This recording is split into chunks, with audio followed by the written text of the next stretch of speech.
Hi guys, good morning and welcome back to my channel. If this is your first time dropping by, hey, my name is Susie. I'm a YouTuber based in Yaoundé, Cameroon. And if it's not, thank you so very much for clicking on today's video. It's been a hot minute since we did a sit down video. I've not sat down to talk. It's been vlogs.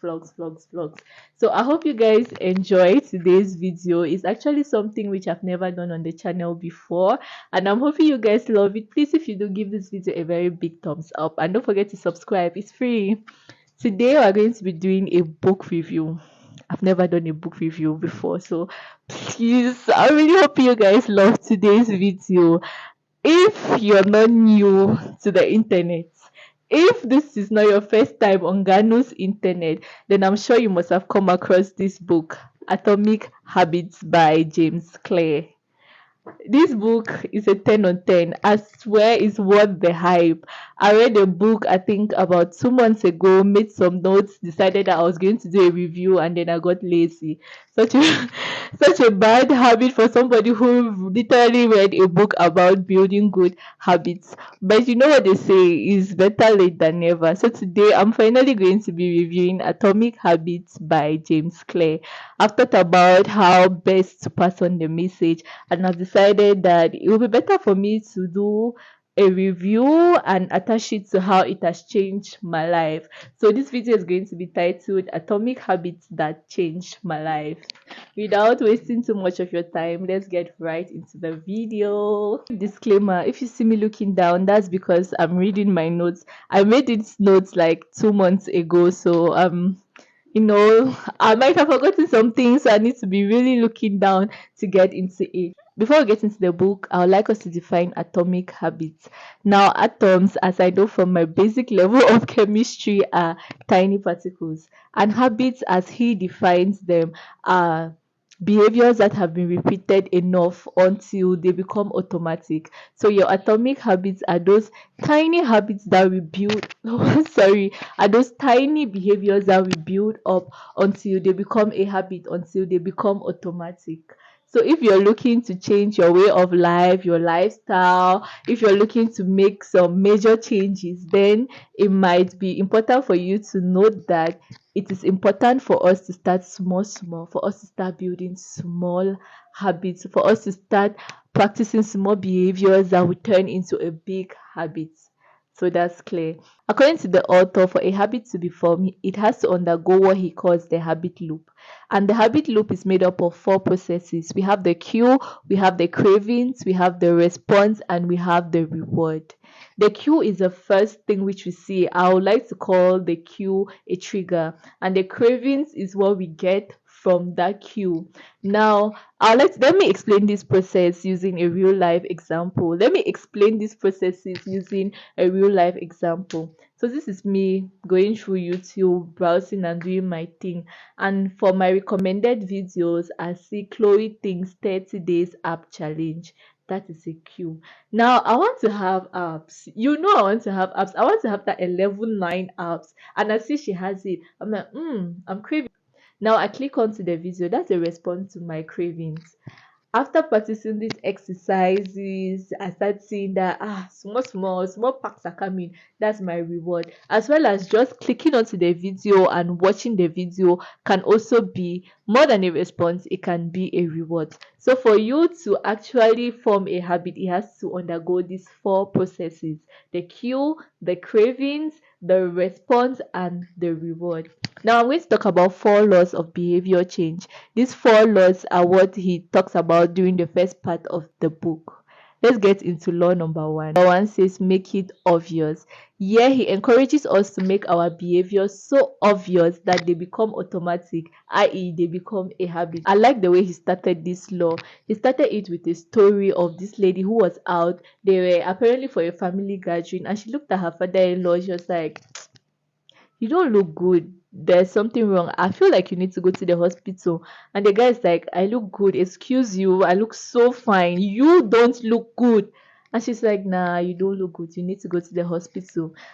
After a few hours, this man was undergoing surgery. Apparently, he had a blocked artery that could have caused him to have stroke and possibly died.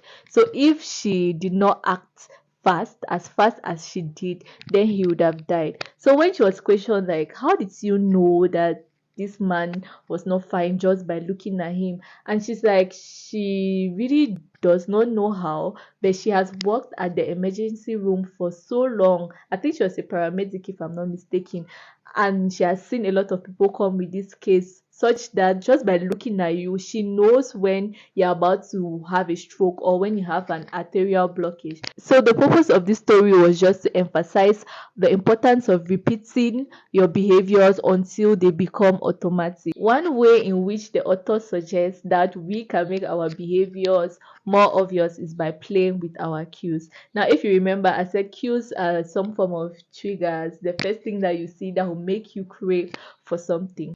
I decided to do a little experiment to see how true this can be. I discovered that I spend a lot of money on clothes and jewelry, even when I'm just going to the market to get food stuff. So I sat down and made my master plan. I thought about it and I found that my cue was how I got to the market. So whenever I get to the market, I'll drop at the main gate. And at the main gate, that's where I'll see the boys who sell jeans. If you're used to Acacia, that's my market. It's the way I act. I'll see these guys who sell jeans and clothes, and obviously the first thing I'll see, I like nice things. I'll see them, I'll be like, you know what? Maybe I don't really need oranges like that. Cancel it from my list. You know what? I'm alone. What am I doing eating fish for 2K? I'll bring it down to 1K. And that's how at the end of the day, I might even end up not cooking what I want to cook and compromising and cooking something less. So I decided to change this. I said, okay, now I'll take the back gate of the market. That's where they sell fruits and vegetable, and I'll exit using the main gate of the market. Trust me, the Saturday after that, I took a bike, drop at the back gate of the market. I discovered that I bought everything that was on my list, and at the end of the day, I had little to no money to spend on clothes. That was good. It did not stop me from buying. No, I still bought with my little change, but I saw the difference. The next time I went to the market, I said, okay, I'm going for food stuff, so I'll buy my food stuff and exit using the back gate of the market. I'll enter using the back gate and exit using the back gate. And that's what I've been doing. And I've discovered that just playing with this queue, just changing the way in which I get into and out of the market has helped me to save up more, and now I eat better. Another way in which he suggests we can make our behavior more obvious is by something which he calls implementation intention, and this is simply the plan you make about when and how to act. Now, let me give another real life example. If you know me, you know I have a broken relationship with water. I really don't drink water like that. I advise people to drink water, but when it comes to drinking water, it's a bit of a hassle for me. As a friend of mine said, I have what he calls a peanut bladder. I be peeing a lot. I pee a lot, and I don't like it. So I said, after reading this book, I was like, okay, let's see how I'll plan to improve my life using implementation intention in my life. I decided that this girl, you must drink water. Even if you miss just drinking water in the morning, you must drink water. So this is what I decided to do. I wake up in the morning. This is what I do every day, Monday to Friday. I wake up in the morning, and the first thing which I do is to exercise. I turn on my TV and I perform any form of physical activity. After performing physical activity, I make sure there's a bottle of water by my side. And after my exercises, I drink this bottle of water. At times, it might not even be up to a bottle, it might be a glass. I drink the water. And I'm so comfortable drinking this water because I know my next stop is a bathroom to bathe. And there I can pee easily, no stress. It's not like I'm going to bed and waking up to pee. And this is how, it's something small, but this is how I end up drinking water every morning, at least a glass or two, because I know I'm comfortable after exercising. After exercising, I'm obviously going to be really thirsty. I'm going to drink water, and after drinking water, of course, I'm headed to the bathroom to bathe and prepare for work so I can pee easily. I don't know if this makes sense, but yeah, that's a way in which I use implementation intention to make my behavior more obvious, to make my drinking water more obvious. Now let's get into law 2. According to our author, Mr. James, the next way in which we can build up healthy habits, or the next law, is by making it attractive. Come on, who does not like to perform an attractive act? If you know something is attractive, if working out is attractive to you, obviously you're going to do it. And he suggests that we can do this by what he calls temptation bundling. Temptation bundling is doing something you really like, something you really love, alongside something you need. That's like listening to music while doing chores. This is how I use temptation bundling to make sure I get shit done. So every evening, immediately as I get back home, I'm on the phone with my friends. I'm either talking to Laura or Stacy, and it's something that I really love. I really enjoy talking to these girls. So now, when I'm on the phone with Laura, I'll be prepping my supper, or I'll be washing dishes, and at the end of the call, I realize that I've done a lot. I've cleaned my house, I've washed things, I've had supper, I've washed my plates, and everything is good, everything is calm, just because I bundled something which I need to do but I don't enjoy doing. We're talking to my friends, which is something I really, really, really, really, really love doing. So yeah, that's a way of making a behavior attractive, even if it's something you don't like. Another way in which he suggests we can make our behaviors or our habits attractive is by imitation. We are social beings. We look up to people. I'm sure each and every one of us here look up to a certain somebody. And he says we look up to three different types of people. We have the powerful. We look up to people with power. We have people with money. We look up to people with money, and we have close people. That's people who are closer to us. You see that you start imitating your family members or your friends. And now this is how I use imitation for me to do my laundry every day and to get other things done. I have my boss. I look up to her a lot. I love her. She's not only close, but I consider her somebody powerful and somebody with, money. One time I was having a conversation with her, and she said she does her laundry every morning. And in my head, I'm like, how do you do your laundry every morning? You go to work, you have a family to take care of, you cook and you get things done. How do you have that time to wake up in the morning and you're doing your laundry? And I felt a certain type of way. I was like, maybe I need to copy this woman's example. I mean, she's somebody I look up to. Me, I have just myself to take care of, but I'll keep my laundry. It'll be like 2 or 3 weeks. Like, what's my excuse? So after this conversation, I decided that I'll be like Madam. Every morning I woke up, I'll do my laundry. At times it'll be in the evenings after coming back. Anything to make sure I do my laundry that day, as in it does not cross the next day. So that's how I changed my bad habits of not doing laundry, just by imitating her, just by doing what someone whom I look up to does. Another way in which I used it, and I still copied it from her, is by picking up side hustles. Like I said, I'm not a very hardworking person. I just like to sit and chill, like, and then things come to me.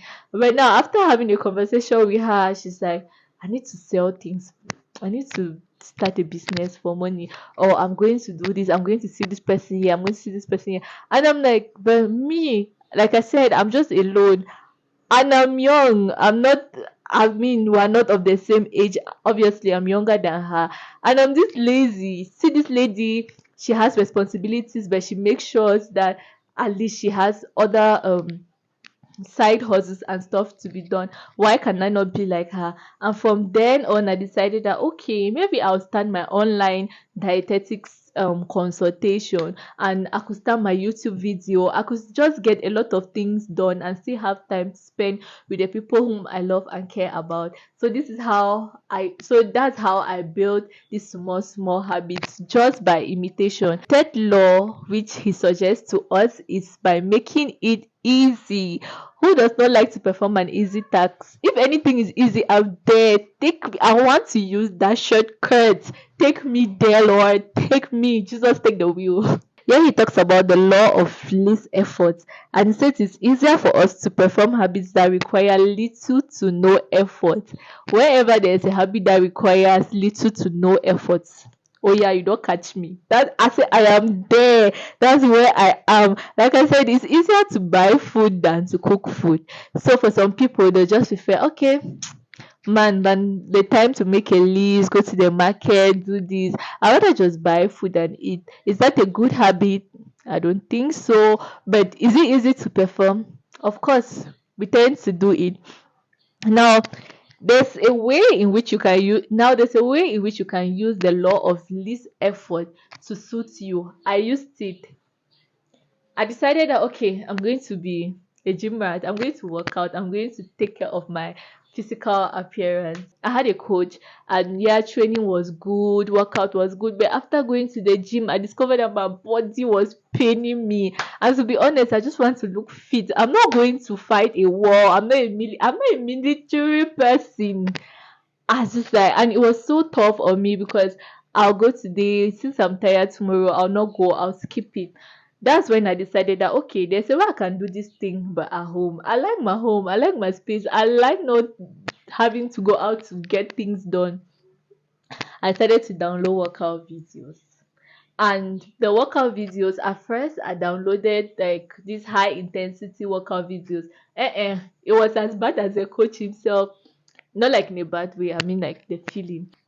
Then I went to dance videos. I discovered that okay, I actually enjoy dancing. It's something that I enjoy, and it's easier for me to dance and still keep fit.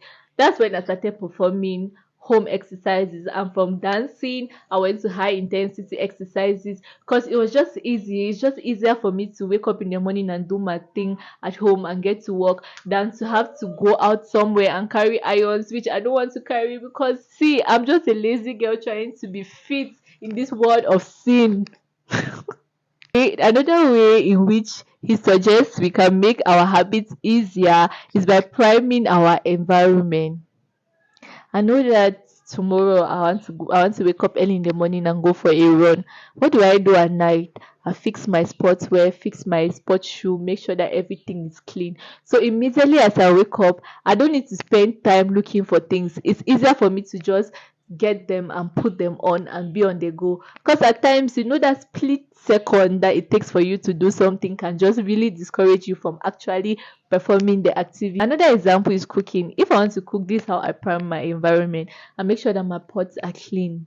I make sure that I've taken the things which I'm supposed to take out of the fridge and they're on my kitchen slab. I make sure that everything is set in order. My chopping board, my oil, my spices, everything just looks okay. That way, when I get into the kitchen, it's not crowded. I don't have to start picking and packing things again in order to cook, and it makes my cooking easy. It just makes things easier for me. So yeah, that's another way in which you can apply law number 3. Another way which he suggests we can apply law number 3 is something which he calls a 2-minute rule. 2-minute rule does not make you a 2-minute man. Yeah, it's something he calls a 2-minute rule. And according to him, for us to start a new habit, we should start it in less than 2 minutes. I don't know if you have ever experienced this, but I'm going to give an example with myself. I want apps. I want apps. So I decided that okay, the best way for me to have apps is to go on YouTube and download app workouts. Apps for 30 minutes. Ha! I've seen a man that is looking so snatched and trimmed. I said that's what I want in my life. That's a workout. If I do that workout like that man, I'll make it. So this is me. Day one, I've done 30 minutes ab workout. Honestly, it was not that bad. Day two, I felt as if my stomach was going to fall off.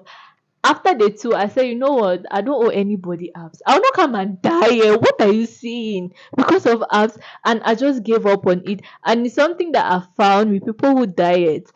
People want to lose weight, they just want to lose everything at once. I just saw somewhere that keto diet will help me lose weight. I'm not going to eat any carbohydrate as from today. And you find yourself that at the end of the third or fourth day, you're gone. You find yourself putting on weight. So, yeah, a little bit of digression. But now, if you start small, how I understand the 2 minutes rule is the importance of starting small. If you start small, you find yourself getting things done the way you want to. I'm going back to my apps example. I discovered that 30 minutes app will not work for me, at least not as a beginner. So I downloaded 5 minutes Pilates app workout at home. That's what I downloaded and I started doing it. I did it for like 2 weeks and it was okay. After 2 weeks, I started feeling like, this 5 minutes thing is too easy. From then I took it up to 7 minutes to 10 minutes, now to 20 minutes, and I'm able to do it 5 times a week. So yeah, you see, it's very important. That's how we make things easy. You start by doing it small, small, small, small, and before you realize, you are already there. I don't know who needs to hear this. You did not come to this life to kill yourself. Start small. Start small. Even if I think this also applies for people who are trying to heal from something. You know what? Tell yourself that I just have to survive this minute. Okay, from this minute, I just have to survive this hour. From this hour, I just have to survive a couple of hours. I just have to survive this day. I just have to survive this week. And at the end of the day, you see that you've survived an entire year. So it is very important to start small. Last law, which is law number 4, is making it satisfying. We all love to do things that satisfy us. And for most parts, as human, we want instant gratification. We need an instant reward to the things which we perform. But if we're being honest, most of the things which provide instant gratification are usually not the best. I said most, I don't say all. Most. Because at times you might be going through certain things. I decide that, you know what, I'm going to drink till I die. Man, après la mousse la guerre. You decide that you're going to drink until you die. And drinking the alcohol at that point in time will give you one kind of gratification. You feel the high, you feel the feels, but when you wake up from that, you discover that you feel like shit. You feel down. The hangover is not worth it. If you decide to lose weight and you go to the gym, you diet, you will not have that gratification immediately. You're not going to lose 30 kilograms in a day or even a week. But small, small, you're going to get there. And when you get there, you're going to be so satisfied. So at times when we set some of our goals or the habits that we're trying to build, we should also understand that the reward might not always be immediate. And we should be cool with that. There's a way in which we can have some sort of almost an instant gratification while we are struggling to change our habits. And this is what he describes as habit tracking. I think it's self-explanatory, tracking your habits. Now, this is how I use habit tracking to be able to stay on track with my exercising, because when the nyash was not nyashing and the abs were not absent, I almost left it. Because why? After reading this, I decided to keep a calendar. So each day which I perform physical activity, I'll give a small tick on the calendar. After a week, I was like, damn, 5 days a week, I've been consistent. Oh my god, that's nice.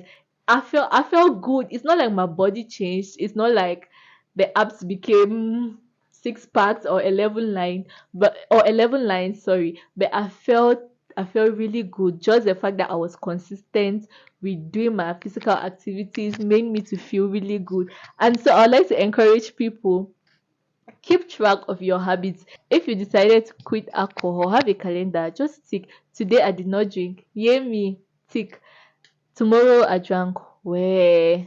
An X. The next day I did not drink. Yay. Tick, tick, tick. And at the end of the month, you discover that, oh, wow, I've actually gone through 30 days without drinking, or maybe 29 days or 28 days without drinking. And it's something that keeps you on track. It's something that it gives you this reward. It makes you satisfied.